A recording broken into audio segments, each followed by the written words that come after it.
Kembali lagi di Cerita Cinta Channel. Jangan lupa like, comment, and subscribe ya. Terima kasih. Vicky sudah siap pergi ke pesta. Sekarang dia sedang menunggu Dev menjemputnya. Vicky menghabiskan waktu 2 jam untuk mempersiapkan penampilannya, dibantu oleh Mua yang disewa oleh Sandra. Vicky terlihat sangat cantik, memakai baju dengan model backless, bahu dan punggung putih mulusnya terpampang jelas. Dengan rambut yang disanggul ke atas membuat Vicky terlihat sangat anggun dan cantik. Vicky masih merasa gugup, dia tidak suka menjadi pusat perhatian. Dev selaku pemilik perusahaan pasti menjadi pusat perhatian di pesta itu. Dev masuk ke penthouse-nya dan melihat Vicky sedang berdiri memandang keluar jendela kaca besar di ruang tengah. Dev begitu takjub melihat penampilan Vicky. Dari belakang saja Vicky terlihat mengagumkan. "Honey, you're so amazing," bisik Dev dari belakang Vicky sembari mencium bahu Vicky yang terbuka. Vicky menoleh kepada sang empunya suara. "Dev, aku sangat gugup. Tidakkah penampilanku ini terlalu berlebihan?" gugup Vicky.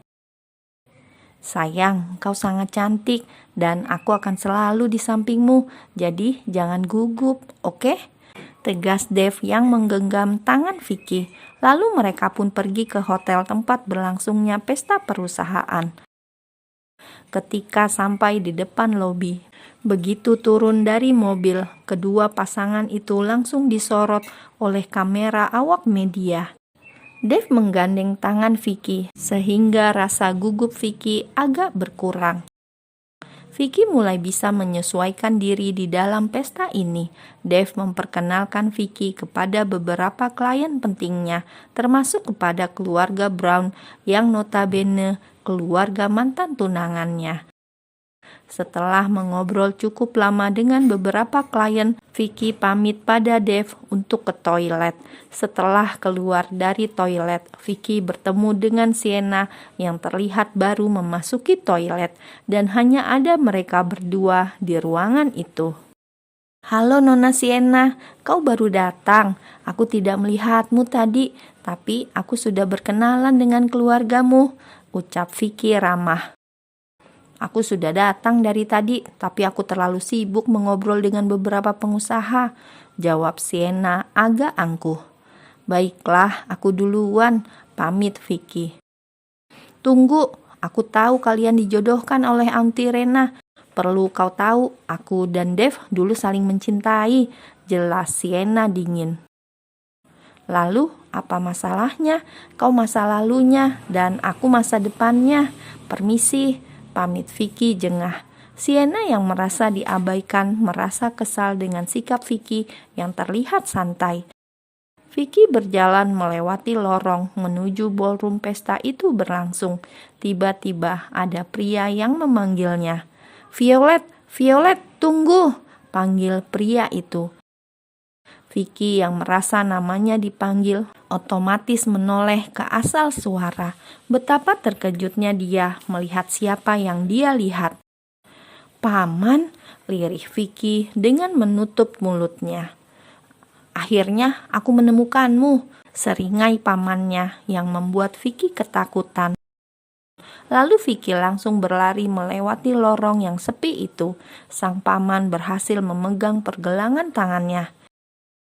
Lepaskan aku, gugup Vicky dengan air mata yang sudah jatuh berlinang. "Kau masih ada urusan denganku, nona kecil," ujar sang paman. "Aku tidak membutuhkan hartaku, ambil saja semuanya. Aku tidak butuh semua itu. Sekarang lepaskan aku, kumohon," mohon Vicky dengan nada takut. Vicky menggigit tangan sang paman dan akhirnya tangannya terlepas dari cengkeraman sang paman. "Shit, tunggu Violet, kau tidak akan bisa kabur lagi," teriak sang paman. Vicky berlari menuju tempat pesta. Dengan gugup dan wajah ketakutan, dia mencari Dev. Karena gugup dan terburu-buru, akhirnya Vicky menabrak seorang wanita sehingga minuman yang dipegang wanita itu tumpah mengenai keduanya. Mereka berdua sama-sama jatuh di lantai dalam posisi duduk. Wanita yang tertabrak tadi langsung berdiri dan melihat kesal pada Vicky. "Apa kau tidak punya mata, hah?" ketus wanita itu. Keributan itu menjadi tontonan banyak orang. Vicky hanya bisa menunduk sambil mengucapkan maaf pada wanita itu, karena memang dia yang bersalah. Dave yang melihat ada keributan langsung mendatanginya. Dia tidak mau di pesta pentingnya itu ada keributan sekecil apapun. Dengan wajah emosi, Dave mendatangi dua orang yang sudah mengacaukan pestanya itu. Betapa terkejutnya Dave melihat sang istri tampak dimarahi oleh seorang wanita. "Hei, apa yang kau lakukan?" geram Dave marah. Kedua wanita itu terkejut melihat Dave yang sedang marah. "Maaf tuan, wanita ini telah menabrak saya dan menumpahkan minumanku," ucap sang wanita sambil menunjuk Vicky. "Dia istriku, lalu apa yang kau mau? Haruskah kau memarahinya? Dari perusahaan mana kau? Aku akan memutuskan kerjasama dengan perusahaanmu," ucap geram Dave. Wanita itu terlihat gugup. Dia tidak menyangka bahwa wanita yang dia maki-maki adalah Nyonya Besar Smith. Vicky yang melihat Dave langsung memeluk Dave. "Aku ingin pulang, Dave," ucap Vicky dengan wajah ketakutan dan menangis. "Pak Joe, urus wanita itu," ucap Dave yang melihat tajam wanita itu. "Dia tidak bersalah, Dave. Aku yang menabraknya. Jangan menghukumnya. Sekarang aku hanya ingin pulang," gugup Vicky. Semua yang melihat kejadian itu langsung melanjutkan pesta sesuai instruksi Pak Joe. Setelah di dalam mobil, Dave memeluk sang istri yang masih terlihat ketakutan. "Maaf, aku mengacaukan pestamu, Dave," jawab Vicky lirih. "Tidak sayang, Joe sudah menanganinya," ucap Dave mengelus punggung Vicky. "Aku melihatnya, Dave. Aku melihat pria itu," Vicky berkata dengan takut. "Kau melihat siapa, sayang? Ceritakan padaku," tanya Dave penasaran. "Paman, aku melihat paman. Aku takut dia akan membawaku lagi, Dave." Vicky memeluk Dave lebih erat. "Tidak akan ada yang bisa membawamu tanpa seizinku, sayang.